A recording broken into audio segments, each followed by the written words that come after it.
4.5 ചതുരശ്ര സെൻറ്റിമീറ്റർ പരപ്പളവുള്ള സമുദ്രം വരയ്ക്കുകയുള്ളതാണ്. ഈ ചോദ്യം ഇപ്പോൾ 4 ആയിരുന്നെങ്കിൽ നമുക്ക് പ്രശ്നമില്ല. കാരണം എന്താണ്, സൈഡ് 2 എടുത്താൽ മതി.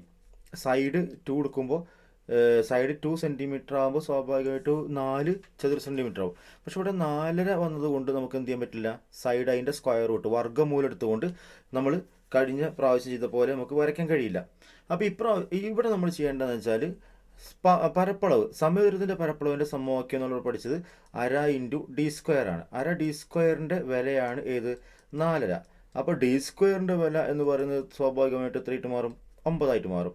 അപ്പോൾ ഡിയുടെ വില എത്രയായിട്ട് മാറും, 3 ആയിട്ട് മാറും. അതായത് ഒരു ഡയഗണൽ എത്രയാണ്, 3. അപ്പോൾ നമ്മൾ വരയ്ക്കുമ്പോൾ സ്വാഭാവികമായിട്ടും നമ്മൾ ഡയഗണൽ വെച്ചുകൊണ്ട് വരയ്ക്കാനുള്ള മെത്തേഡ് നമ്മൾ പഠിച്ചിട്ടുണ്ട്. നമ്മൾ ഒരു ഡയഗണൽ വരയ്ക്കും, അടുത്ത ഡയഗണൽ അതിന് പെർപെൻഡിക്കുലറായിട്ട് കറക്റ്റായിട്ട് വരയ്ക്കും. കഴിഞ്ഞ പ്രാവശ്യം നമ്മൾ പഠിച്ച എന്നിട്ട് ഈ സൈഡ് ജോയിൻ ചെയ്യുമ്പോൾ സ്വാഭാവികമായിട്ടും നമുക്ക് എന്ത് കിട്ടും, ഇത് 9 സെൻറ്റിമീറ്റർ സ്ക്വയറുള്ള ഒരു 4.5 സെൻറ്റിമീറ്റർ സ്ക്വയറുള്ള ഒരു സമചതുരം നമുക്ക് ലഭിക്കും. അടുത്ത ക്വസ്റ്റ്യൻ, 9 ചതുരശ്ര സെൻറ്റിമീറ്റർ പരപ്പളവുള്ള സമചതുരമല്ലാത്ത സമഭുജ സമാന്തരം വരയ്ക്കുക. ഇവിടെ പറഞ്ഞിരിക്കുന്നത് സമചതുരമല്ലാത്ത എന്നുള്ളതാണ്. സമചതുരമായത് വരയ്ക്കാൻ നമുക്ക് എളുപ്പമാണ്. സമചതുരമാണെങ്കിൽ 9ൻ്റെ സ്ക്വയർ റൂട്ട് ഇതായി. 9ൻ്റെ സ്ക്വയർ റൂട്ട് എത്രയാണ്, 3 എടുത്ത് നമുക്ക് എന്ത് ചെയ്യാം, 3 എടുത്ത് വരച്ച് കഴിഞ്ഞാൽ നമുക്ക് സ്വാഭാവികമായിട്ടും നമുക്ക് ഒരു സ്ക്വയർ കിട്ടും. ആ സ്ക്വയർ സമചതുരമായിരിക്കും. അത് സമഭുജ സാമാന്തരികം തന്നെയാണ്. പക്ഷെ ഇവിടെ ആവശ്യപ്പെട്ടിരിക്കുന്നത് സമഭുജ സാമാന്തരികം സമചതുരമല്ലാത്ത സമഭുജ സാമാന്തരികം വരയ്ക്കുക എന്നുള്ളതാണ്.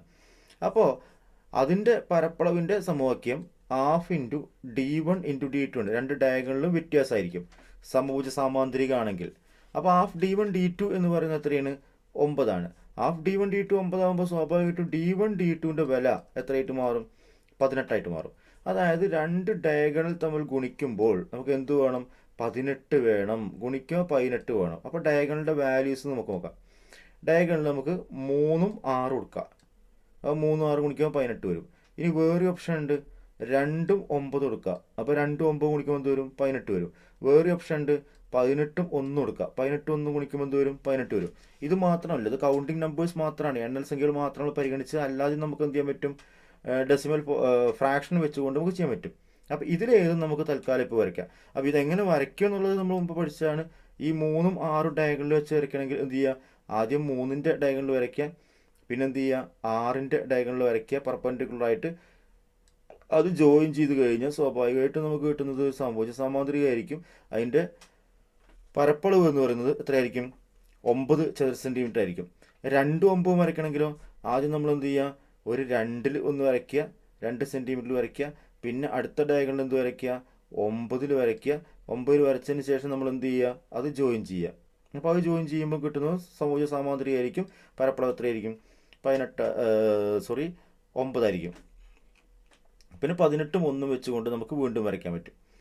ഇനി മൂന്നാം ചോദ്യം നോക്കാം. ഒരു സമഭുജ സമാന്തരത്തിൻ്റെ പരപ്പളവ് 216 ചതുരശ്ര സെൻറ്റിമീറ്റർ ആണ്. ഒരു വികരണം 24 സെൻറ്റിമീറ്റർ ആണ്. ഇതിൻ്റെ ചുവടെ പറയുന്ന അളവുകൾ കണക്കാക്കുക. രണ്ടാമത്തെ വികരണം കാണണം. രണ്ടാമത്തെ വികരണം, അപ്പോൾ നമ്മൾ സമവാക്യം എഴുതി. അര ഇൻറ്റു, നമ്മുടെ സമവാക്യം എന്ന് പറയുന്നത് എന്താണ്, അര ഇൻറ്റു നേരത്തെ പറഞ്ഞു, രണ്ട് ഡയഗണലിലും വ്യത്യാസമായിരിക്കും, വികരണം വ്യത്യാസമായിരിക്കും. അപ്പോൾ D1 D2 സമം എത്ര കിട്ടും, 216. അപ്പോൾ സ്വാഭാവികമായിട്ടും അര ഇൻറ്റു D1ൻ്റെ വില തന്നിട്ടുണ്ട്. അര ഇൻറ്റു D1ൻ്റെ വില തന്നിട്ടുണ്ട്. എത്രയാണ്, 24 ഒരു വികരണം. D2 കണ്ടുപിടിക്കണം. സമം എന്ത് എഴുതാം, 216 എഴുതാം. ഈ 2ഉം 24 വെട്ടിക്കഴിഞ്ഞാൽ 12 വരും. ഇവിടെ 12 D2. അപ്പോൾ അടുത്ത സ്റ്റെപ്പിൽ D2 സമം എന്ത് എഴുതാം, 216/12 എഴുതാം. ഇത് 2 കൊണ്ട് വെട്ടാൻ പറ്റും. 2 കൊണ്ട് വെട്ടുമ്പോൾ ഇവിടെ എത്ര കിട്ടും, 6 കിട്ടും. ഇവിടെ എത്ര കിട്ടും, 108 കിട്ടും. അപ്പോൾ ഈ 6ഉം 108ഉം വെട്ടാം. വേണമെങ്കിൽ വീണ്ടും 2 കൊണ്ട് വെട്ടാം. 6ഉം 108ഉം വെട്ടുകയാണെങ്കിൽ 6 6, ബാക്കി 4 48, 6 48 കിട്ടും. അപ്പോൾ ഈ സൈഡ് എന്ന് പറയുന്നത് എത്ര കിട്ടും, രണ്ടാമത്തെ വികരണത്തിൻ്റെ നീളം 18 കിട്ടും. വശത്തിൻ്റെ നീളം കാണണം. നമ്മൾ ഈ സമഭുജ സമാന്തരം നോക്കുക. ഒരു വികരണം 24 അപ്പോൾ സ്വാഭാവികമായിട്ടും ഈ സൈഡ് എന്ന് പറയുന്നത് 12 ആയിട്ട് വരും. ഈ ട്രയാങ്കിളിലെ ഈ ഹാഫ് ഭാഗം കിട്ടുമ്പോൾ വികരണത്തിൻ്റെ പകുതിയായിട്ട് വരും, 12 വരും. അടുത്തത് 18 അപ്പോൾ സ്വാഭാവികമായിട്ടും ഈ സൈഡ് എന്ന് പറയുന്നത്, ഈ ലെങ്ത്ത് എന്ന് പറയുന്നത് എത്രയായിട്ട് വരും, 9 വരും. അപ്പോൾ ഈ ട്രയാങ്കിൾ നോക്കുമ്പോൾ 12ഉം 9ഉം ഇത് കർണാണ്. അപ്പോൾ ഈ കർണം കണ്ടുപിടിക്കാൻ നമ്മൾ എന്ത് ചെയ്യണം, ഇത് സൈഡായി എടുക്കാം, സൈഡ്. അപ്പോൾ എ സമം നമുക്ക് റൂട്ട് ഓഫ് എന്ത് എഴുതാം, 12 സ്ക്വയർ പ്ലസ് 9 സ്ക്വയർ. 12 സ്ക്വയർ എന്ന് പറഞ്ഞാൽ 24 എല്ലാവരും 24 എഴുതുന്നുണ്ട്, 144 9 സ്ക്വയർ 18 എന്നൊക്കെ എഴുതും. 18 എത്രയാണ്, 81. രണ്ടും കൂട്ടുമ്പോൾ എത്ര കിട്ടും, 225 കിട്ടും. 225ൻ്റെ സ്ക്വയർ റൂട്ട് എത്രയാണ്, 15. അപ്പോൾ നമുക്ക് ഒരു സൈഡ് എത്ര കിട്ടി, ഈ സൈഡിൽ നിന്ന് 15 കിട്ടി. ഈ ചുറ്റളവ് പറഞ്ഞാൽ എല്ലാ സൈഡും കൂട്ടിയതാണ്. അപ്പോൾ ഈ 15 കൂട്ടും 4 15 വരും. 4 15 പറയുമ്പോൾ എത്ര വരും, 60 വരും. ഇനി സമാന്തര വശങ്ങൾ തമ്മിലുള്ള അകലം കണ്ടുപിടിക്കാം. നമ്മൾ സമാന്തര വശങ്ങൾ തമ്മിലുള്ള അകലം വെച്ചുകൊണ്ട് സാമാന്തരികത്തിന് നമ്മൾ എന്ത് പരപ്പളവിൻ്റെ ഇക്വേഷൻ ഉണ്ട്, ഒരു സമാന്തര വശം ഇൻറ്റു അവ തമ്മിലുള്ള അകലം. ഏതെങ്കിലും ഒരു സമാന്തര വശം നീളം ഇൻറ്റു അവ തമ്മിലുള്ള ആ സമാന്തര വശങ്ങൾ തമ്മിലുള്ള അകലം. അപ്പോൾ ഇവിടെ അത് ഉപയോഗിക്കുമ്പോൾ ഒരു വശം എന്ന് പറയുന്നത് എത്ര കിട്ടും, 15 കിട്ടും. സമാന്തര വശങ്ങൾ തമ്മിലുള്ള അകലം അറിയില്ല, പക്ഷെ പരപ്പളവ് നമുക്ക് എന്ത് ചെയ്യാം, അറിയാം. അപ്പോൾ നമുക്ക് 15 H സമം 216 കിട്ടും. അപ്പോൾ H സമം 216 എന്ത് കിട്ടും, 15 കിട്ടും. എങ്ങനെയാണ് ചെയ്യുക, ഇത് ചെയ്യുകയാണെങ്കിൽ നമുക്ക് ഒന്നുകിൽ കറക്റ്റായി ഡിവൈഡ് ചെയ്യുക, അല്ലെങ്കിൽ ഇത് 3 കൊണ്ട് ക്യാൻസൽ ചെയ്യാൻ പറ്റുമെന്ന് മനസ്സിലാക്കാം. നമുക്ക് ഈ 2 1 3 3 6 9 അങ്ങനെ കൂട്ടിക്കഴിയുമ്പോൾ ഒരു സംഖ്യ 3ൻ്റെ മൾട്ടിപ്പിളാണ് കിട്ടുന്നത്. 2 1 3 3 6 9. അപ്പോൾ 3ൻ്റെ മൾട്ടിപ്പിൾ ആകുമ്പോൾ സ്വാഭാവികമായിട്ട് ഈ സംഖ്യ 3ൻ്റെ മൾട്ടിപ്പിളാണെന്ന് മനസ്സിലാക്കിയതുകൊണ്ട് ഇവിടെ എന്ത് ചെയ്യാണ്, ഇത് 3 കൊണ്ട് വെട്ടുകയാണ്. അപ്പോൾ 5 ഇവിടെ എത്ര കിട്ടും, 7 3 21. ബാക്കി 6 3 6 കിട്ടും.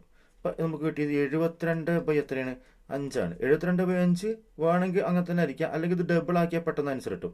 72 ഡബിൾ എത്രയാണ്, 144.